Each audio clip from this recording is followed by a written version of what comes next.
couple weeks ago on the show, this is the end of May, we saw this article in the News Tribune. It was an op-ed, and it talked about, this is the first I was hearing about an effort by some Democratic leaders in Pierce County to do what King County has done by making a regional homelessness authority. To which I was like, don't do that. I couldn't believe it. And actually, the News Tribune did this article that was critical of it too. It said, why will it take 2 more years and $1 million to create a regional group to address homelessness?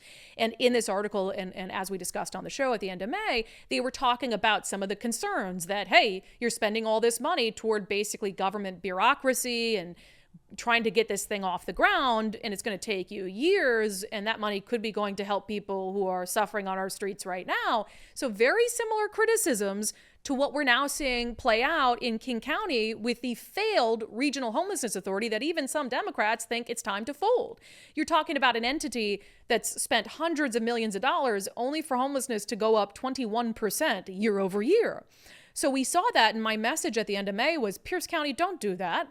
Don't do that. And then I saw Pierce County Executive Bruce Dammeier at an event. He said, I listened to your show, and I just want you to know I don't support this effort. This is being pushed by some Democrats on the county council. I don't support what they're trying to do. And he said that they have some other initiatives that are underway that he really does believe will work, and he's hoping he can convince Democrats to focus on what is proven to work in other areas and not to focus on things that have been proven failures in other areas like King County. So Bruce Dammeier is nice enough to join us on the show today to talk about all of it. Bruce Dammeier, welcome back to Undivided. Great to be with you, Brandi. Yeah, we were talking about your county the other day, and you, and you pinged me and said, hey, FYI, I don't support that. And so I was like, well, come on and talk about it. So there is an effort from some Democrats in Pierce County to push through what seems to me to be the same thing as the King County Regional Homelessness Authority, which has been a complete failure. So can you talk about what the Democrats in Pierce County want to create on the homeless front? Talking about creating what they call a unified regional authority, URA, for homelessness. The theoretical concept is that we work together. We need to collaborate on this, which I agree with, and we're already doing with many of our cities. But this envisions a whole nother kind of layer of government and a whole nother layer of people weighing in on the decisions.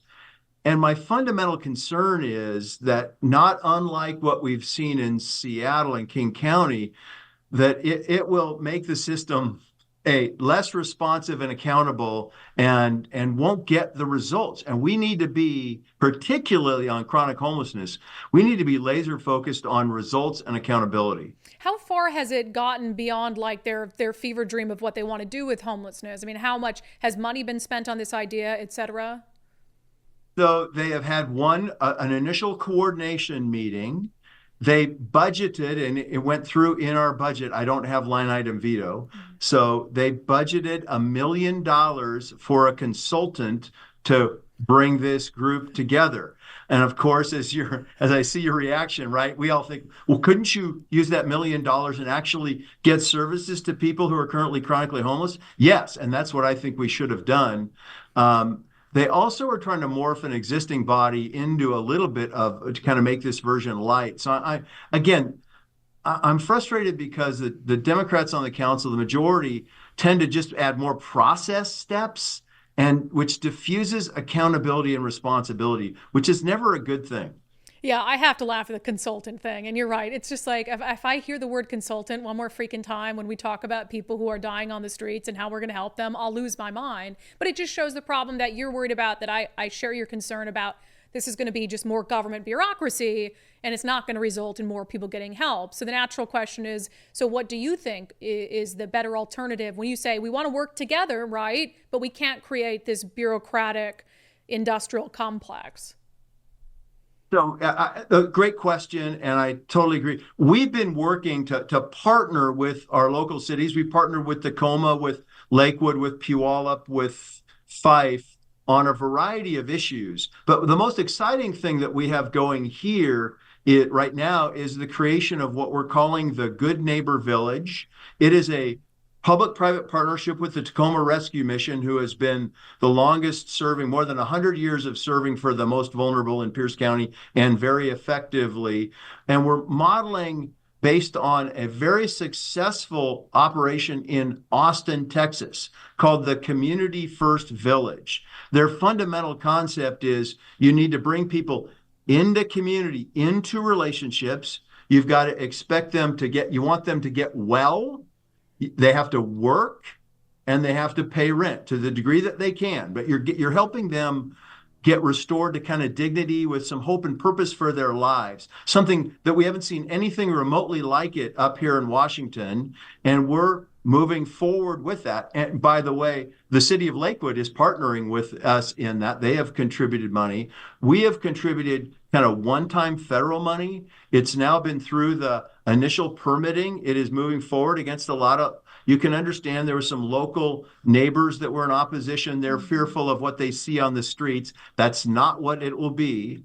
I guarantee everybody that has seen the model in Austin comes away amazed. It is beyond anything you would imagine. It shows you what is possible if you help people get well, help them get connected in a community relationship, and they get, they have to work and pay rent to the degree that they can. So it's a very successful model. That's our approach. Find something that is proven to work and bring it here to Pierce County. And I'm very excited about it. Yeah, as opposed to find something that hasn't worked and bring that to Pierce County. But, you still have obviously a homelessness issue in Pierce County and a substance abuse issue and all of those things. So it sounds like this is still at the early stages. I mean, how long would it take for a program like that before you'd know whether it was having the results that they've seen in Austin?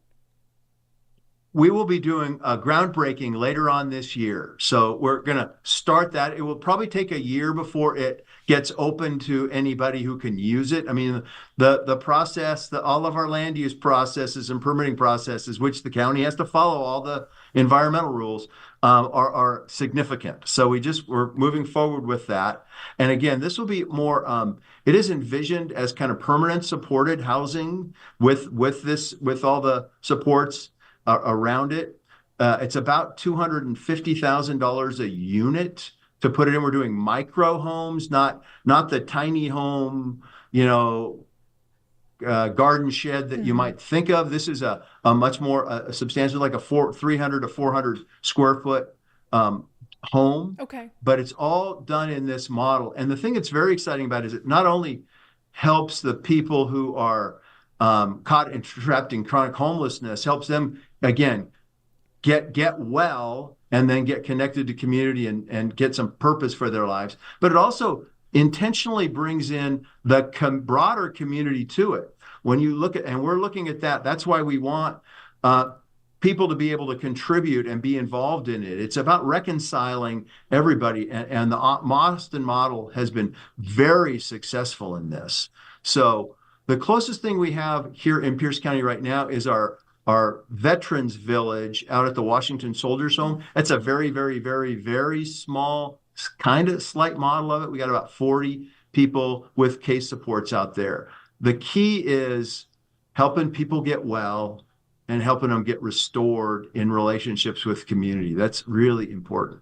Now, one of the reasons I'm so interested in this is because Pierce County is at a crossroads. And I know you can't talk about elections, and I won't make you in your official capacity, but the reality is that you're about to leave office. Your term limited out. And so, voters in Pierce County are going to have a choice to make. So if I just boil it down to kind of the Republican or more, fiscal approach to the Democratic approach, depending on who's elected the next Pierce County executive, I mean, let's say it's a Democrat who's in support of this like regional concept, would they move away? Is it an either or type thing where they would do their regional approach and move away with what you're talking about? I think the Good Neighbor Village will be far enough along that I think it will be successful. It will be very hard for an incoming executive who didn't like it to kill it, but they can go a different direction, right? It's so many times I get frustrated. It feels like our Democrat majority wants to give money away to folks, not get results for that money. One of the things that we've been really focusing on and trying to build into even our human services contract, particularly those dealing with chronically homeless, are accountability measures into the contracts. And we've been doing that. And when we've got cases where folks haven't been delivering on what the contract required, and we've ended those contracts, you will see our first provider scorecards out publicly where we're kind of evaluating in a public way our various providers based on their contract requirements. It's not perfect yet, but that's the kind of approach that we have taken. We need to have expectations of we've got some great providers down here, but we need to have expectations of them. They got to have contract measures that they're held accountable to. The people of Pierce County expect that their taxpayer resources will be used for a result and get something done, not just funding somebody who may happen to be somebody's friend. Yeah, funding six-figure salaries and stuff. And what you say, it bothers me that like this is deemed controversial. For people who care about helping the homeless, wanting accountability for that spending should be top of the list, because you should want to know, right, that, hey, that money is not going to some bloated government salary. It's actually going to help people on the streets. And we know that they're doing what they're supposed to do. So are you fearful, I guess, and I'll give my opinions about the election on the back end after we hang up with you, but are you fearful that some of that progress and some of those things that have been put in place to have accountability for that spending might go away? Yes, I am very concerned about that, because I see there's a tendency on the Democrat majority to kind of replicate some of the things that are done in other parts of the state or other parts of our region that have not been getting results. There's no question, and I have been out on every point in time count. I've been out, dealing with our, face to face with our chronically homeless, and there's no question that the folks who are trapped on our streets, who've been there for multiple years, they're very traumatized, and they are in the depths of untreated mental illness, addiction, or both.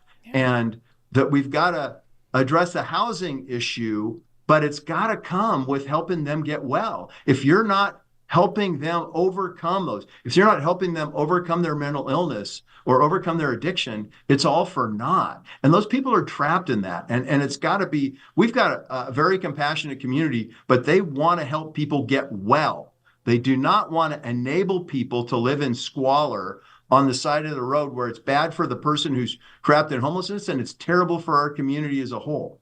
100%. I agree with everything you have to say. So I look forward to following that other project and seeing, because like you said, fine, steal ideas from other people. We don't have to reinvent the wheel every time that we deal with a crisis. If it works in Austin, why wouldn't it work here, right? So Bruce Dammeier, Pierce County Executive, we appreciate you joining us. Thank you very much, Brandi. Great to see you. I love Bruce. Isn't he just the sweetest guy? So I was glad he came on and talked about, some of his ideas. And again, stealing ideas from elsewhere. You've got this program. It seems to be working in Texas. Let's do it here. Let's not steal an idea from King County that has been a proven failure and a waste of money.